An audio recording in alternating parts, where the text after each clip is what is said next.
Hello, Rashain. Hi, Ariane. How are you?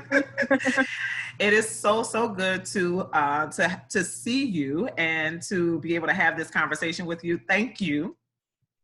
Homage to you for some time, taking some time out of your schedule, which is now, I'm sure, very different than what you're Very much to. so. Yes. Yeah. But thank you for joining us here on the Teach Your Own Kid platform, where we are having conversations with parents and educators and all those who can add a little bit of dimension to the conversation that we're having and our current conversation surrounding the forced, for lack of a better term, Mhm.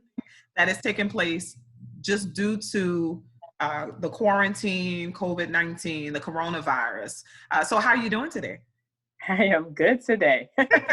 Today, In yes. this very moment. So In this about an moment. hour from now, maybe not, but right now I'm good. Yeah. All right. Okay. Well, thank you for joining us. We're going to jump right in because our conversation, although it's going to be brief, I want it to be meaty and something that I know it will add value to those that are watching, those that are listening. So tell us a little bit about your family dynamic. What does your family look like as it relates to just what's going on in your house right now?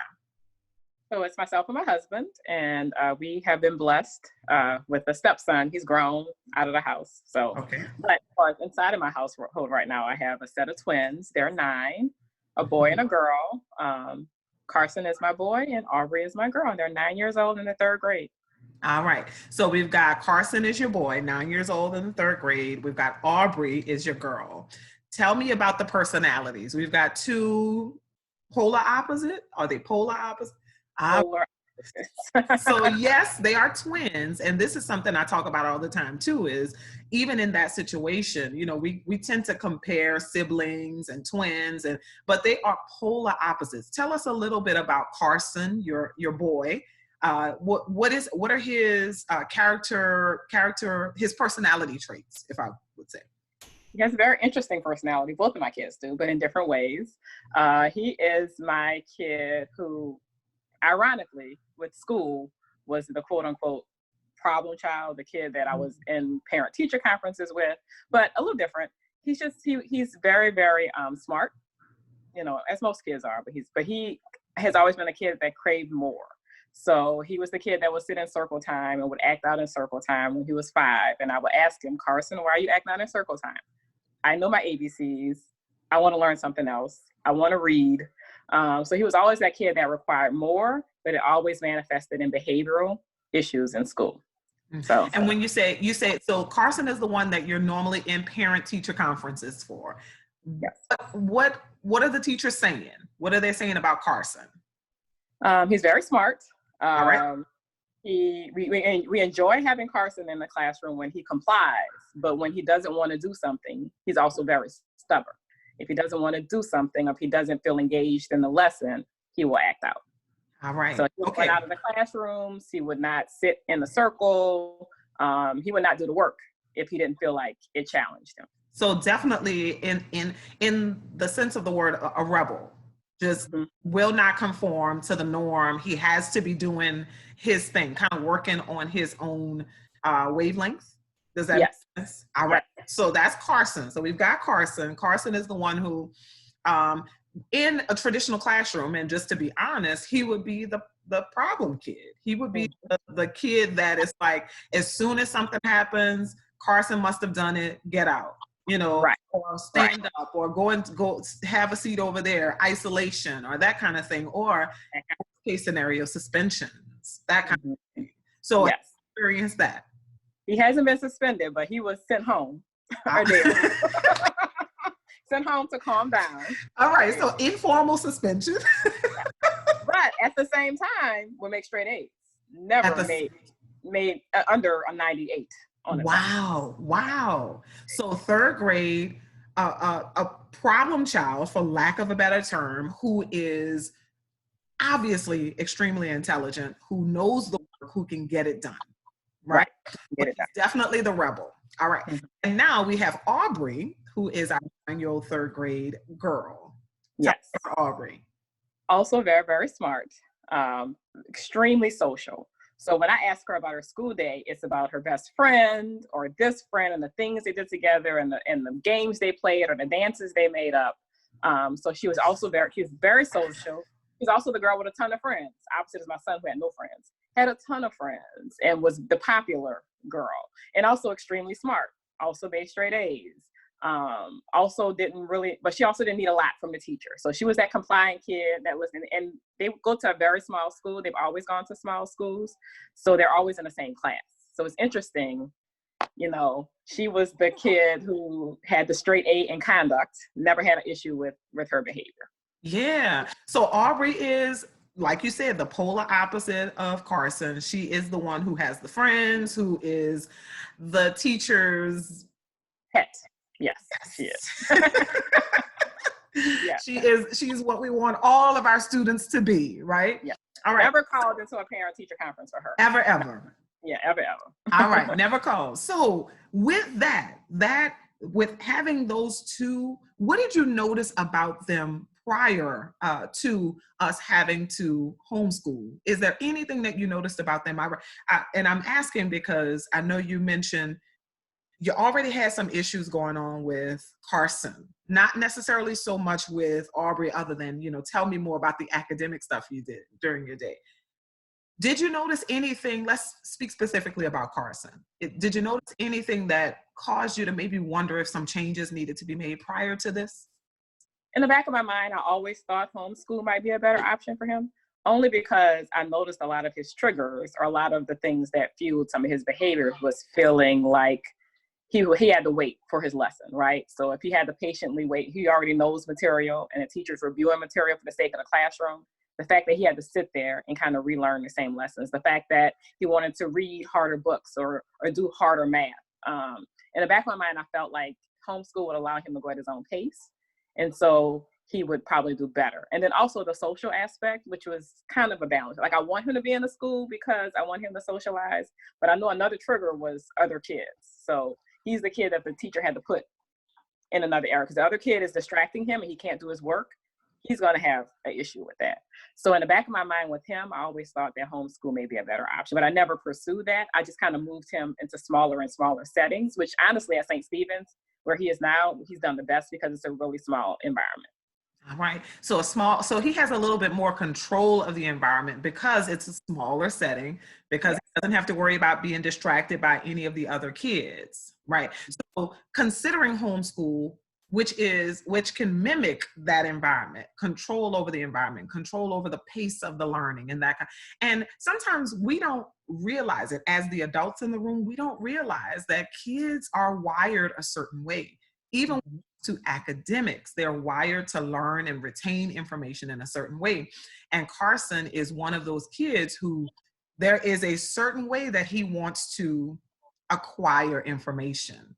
And unfortunately for him, sometimes he, of course, will be labeled as the problem child because school is just not set up that way. The traditional classroom, the traditional school setting, I know that there are settings that cater to kids with Carson's personality, but school is traditionally not set up that way. So that can be a challenge in and of itself. So you thought maybe homeschool for Carson, but now it is reality. It's reality for the rest of the school year, which is at least about another month for you all? End of May. Yeah. She seems so excited about it. All right. So what adjustments have you had to make in the home? And then we're going to come back to talk a little bit about them specifically. But what adjustments have you had to make in the home? When it first started, it was a hot mess. All right. I think for most everybody, it was a hot mess in the beginning. Yeah. I read an article saying that it's not homeschooling per se, it's crisis schooling, right? So I definitely felt like I was in crisis mode. Like, okay, the school called on a Friday. We're not having school on Monday. At the same time, I'm an executive director, so I manage a whole office. At the same time, I'm working to get all of my workers to working remotely. So that first week was just a chaotic mess. We're all on top of each other. We're all kind of working in the living room, so I can keep an eye on them. Work was coming piecemeal from the school because they hadn't really quite got their lesson plans together. And we were just all working to probably about midnight.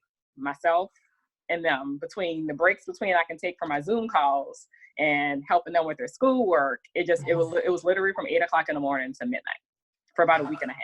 Wow. So the initial shock of having to juggle all of that is enough in and of itself to scare you away from the whole process.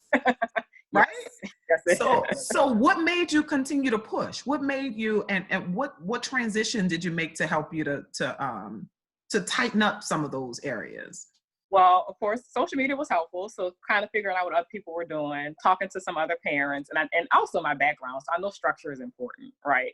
I know that, you have to, or at that time we had none. So I'm like, okay, let's get some structure. So what I did was we had a desktop. I had an old laptop. That's another thing, technology. Like everything was laggy. So everybody was getting frustrated because we're all on at the same time with older technology. So we first of all ordered brand new laptops for the kids. So that was one thing. So I was able to do that. And then creating their own areas, all of our own areas helped. So in the front, even though I don't have room for 3 offices, I always had a home office. So I made sure that when I was working, I stayed in my home office. I set up an area at one side of the house for my son. I set up an area on the other side of the house for my daughter. So we all have our separate locations. So that helped a lot. That definitely helped a lot.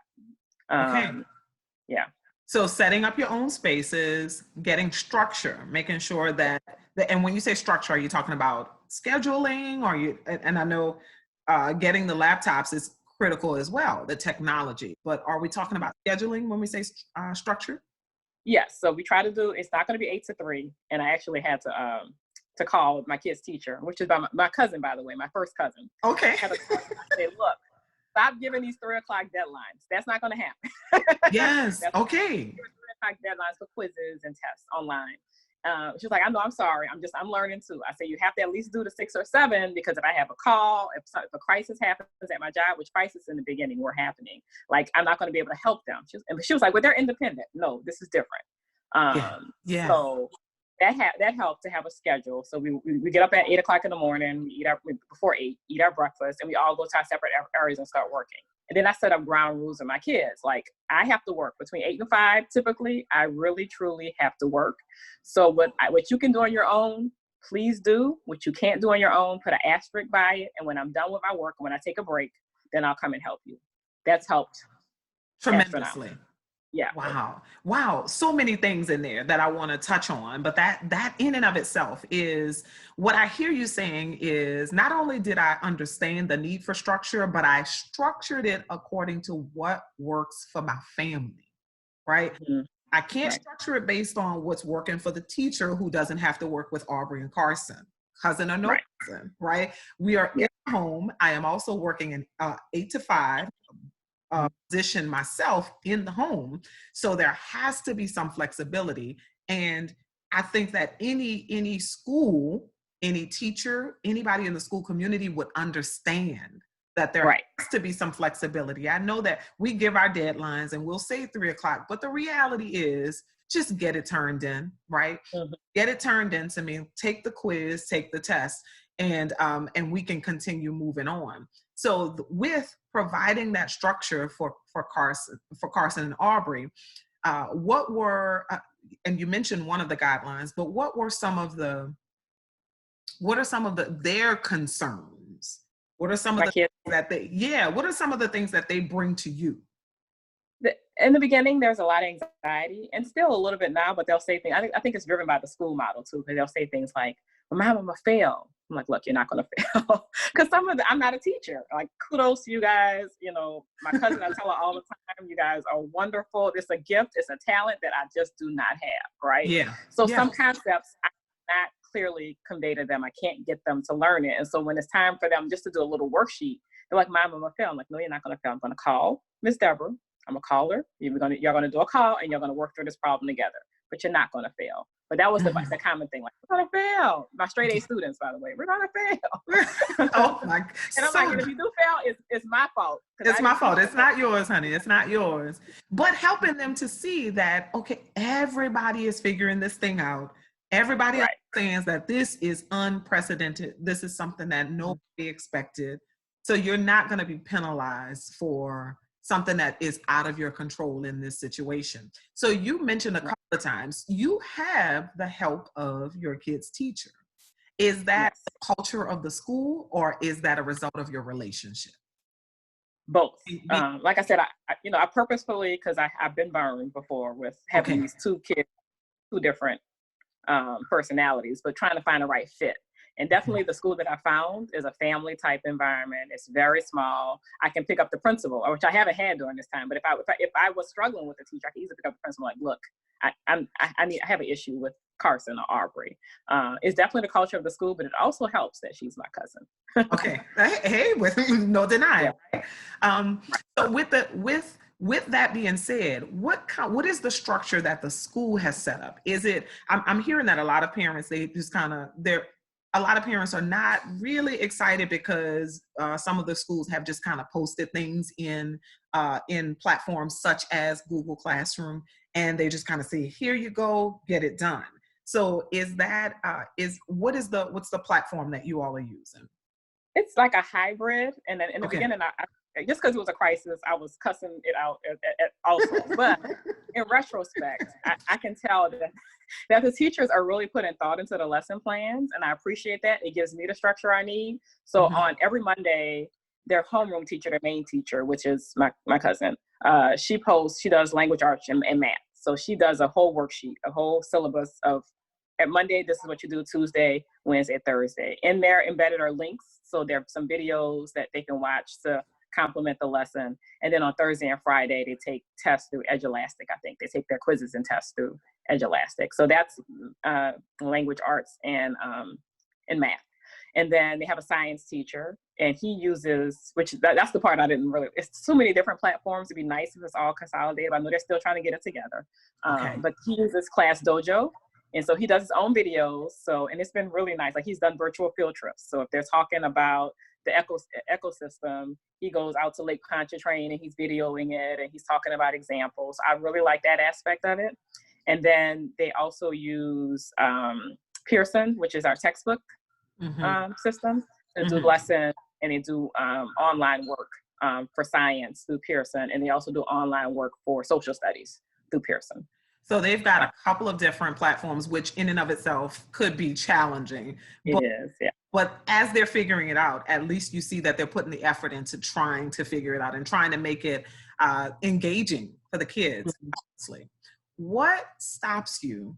You're the executive director. I don't want to necessarily call the organization because you're not representing that organization. But what stops you from wanting to just say, you know what, I'm done. We got about a month left. I know they're not going to be retained, because of state law. So what is it that stops you from giving up? The fact that I am discovering they are learning, even with me doing things not necessarily the right way. They are learning. I know there's a gap that happens during the summer, right? So I don't want to extend that being any longer from when they start up school again. And then also, I mean, like I said, as I'm discovering and I'm seeing things pull together, and I saw it when we had spring break. I love spring break, by the way. I was more excited than the children. I'm like, yeah, one less thing you have to do whatever you want, for a whole week. But when I Look, thought about, that's usually how teachers are for spring break. yes, I was so excited. But thinking about how much, like I said, how much thought the teachers put in the curriculum, because I got excited too. Like, everything was around the solar system, which at the end I remember telling the parent, I don't want to see anything about a sun or earth ever again. But they were reading about solar systems. They did a science project about solar systems, even some kind of way they tied social studies in the solar systems. And the fact that it was just a wonderful thing to watch. And I wouldn't want to deny my kids a month of that going forward. Like, they really were understanding these concepts and learning and growing, and I wouldn't want to stop them. And like I said, the school really is making it a lot easier as I'm talking to other parents who may not have as much guidance through all of Yeah, this. absolutely. Yeah. What would you say to those parents who are just having a really tough time balancing? And there are some parents who are working outside of the home. And Right. so I know that it's challenging in and of itself to work in the home and to have to homeschool your kids. But what would you say to those parents who are not necessarily in what we call the ideal situation? How would you, what advice would you give to them? Do as much as you can. I think I even put on the on one of your posts on social media about, you know, a 6-hour day is unrealistic for most parents. It really, really, truly is. And then as I'm noticing that kids work differently, like I'm not sure how many hours the school expects our kids to do work, but I know my son can do it in 4 hours tops. He wakes up at 7 when I wake up. He gets all of his books out and he finishes at 12. Like right now, he's Wait, done. so this is the problem child. Mm-hmm. Yeah, he does it from 7 we're gonna come back to that. We're coming back Right. to that. So we're gonna. I definitely want to come back to that. But what would you say? So to those. And then my daughter, that same content. First of all, she doesn't wake up at 7, 8 or 9. You know, I'm not too. I'm lenient when it comes to that. But we're literally working until 6 or 7. And part of it is because she needs me to sit with her. And if I'm working for 6 or 7 or 8 hours a day, that cuts into the time that I'm sitting with her, because she wants to, you know, she needs me to go over concepts with her. She needs me to, you know, really, like if she's doing her homework, she wants me to check it to make sure she's doing it right. She kind of needs that guidance that my son doesn't need. So just because the school says it should be 4 hours, it could last 6 or 7 hours depending on your child. So as a parent, if I wasn't in this situation, I would just do as much as I can. And at the end of the day, I can go to bed feeling that I did as much as I can for my children. But some things are just not possible right now. Yeah. Yeah. Is it okay to do nothing? I don't think it's ever okay to do nothing. I'm not judging, but I mean, like I said before, like kids can learn so much during this time, and to have a month's worth of that gap. I mean, I think that will set your kids back a lot. Even if it's just reading, even if you're not following the curriculum, but you give the kids a book to read or find a user-friendly online website where the kids can play. That's one thing that the school does too. They send, I think it's Ledges of Learning, and they're able to play these little games and they're still learning. So even if it's those types of things, I would try to do something from. Yeah, that's absolutely critical for our parents to know that it doesn't have to be 6 hours, doesn't have to even be 4 hours, but it can't be nothing. It can't be either extreme. And for those parents who are working outside of the home, for those parents who are working in the home, some of those parents, and I was speaking to you about another one who said, I can't wait. She said, I can't wait to get back to my actual job, to not have to work in the home and homeschool, because for her, it's been a challenge. So I know everybody experiences this differently. And all kids are different, all households are different. But I do want to double back before we close out our conversation, and I'm so grateful to have you on with me today. Let's talk about this dynamic of the star student, the star student, straight A's, including behavior, who is now in the homeschool environment. You're finding that you have to give her much more attention, much energy than you have to give Carson, the kid who is always into something, who's always getting into trouble for some reason, who's coming in and he's acing it, he's getting it done, he's doing it self-guided, independently. How has that dynamic worked for you? What have you seen in that? Well, I'm actually kind of grateful for it. The fact that, you know, I can help my daughter a little more since that's what she needs. I'm grateful for the balance a little bit. But it is interesting. It's interesting that he moves so fast. And now I'm at a point with this last month of school, like, should I be giving him more, right? Because he's always complained about being held back and not being able to learn more. Like he'll say, you know, I want to learn what the 6th graders are learning. So kind of double backing, talking to their teacher to maybe try to find something that challenges them a little more. But it's also interesting with my daughter, right? I've never had a problem with her. And like every day, I'm like, I'm so tired of you crying, like every day. But I know, honestly, my child is a social child, and I think that has impacted her more. And I think it comes out with her struggling to complete her schoolwork. Like she misses being around other people, and it's really impacting her in a different way. Yeah. Are the schools, is your school doing anything socially? Are they having any kinds of morning meetings, videos where the kids? They're not. What she did do, all of the kids are in groups. So like based on your level. So she has done a couple of sessions just with, because my son and daughter are in the same group. So they've done sessions, but none of her friends. She's the only girl. And she's also very girly. She's the only girl in that group. So she's only been with her brother and actually her brother's friends, so the nerdy kids, right? So Okay. but she doesn't present like them.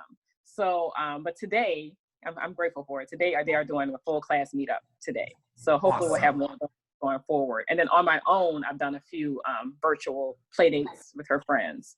So it helps a little bit, but hopefully if the school starts doing the whole class, they may help her as well. Yeah. Thank you so much for spending this time with me, Ms. Rashain Carriere Williams. Thank you. Thanks for inviting me. This was fun. Yeah, it was fun. It was fun, right? And for anybody who's watching, you can get more information from teachyourown.kid.com.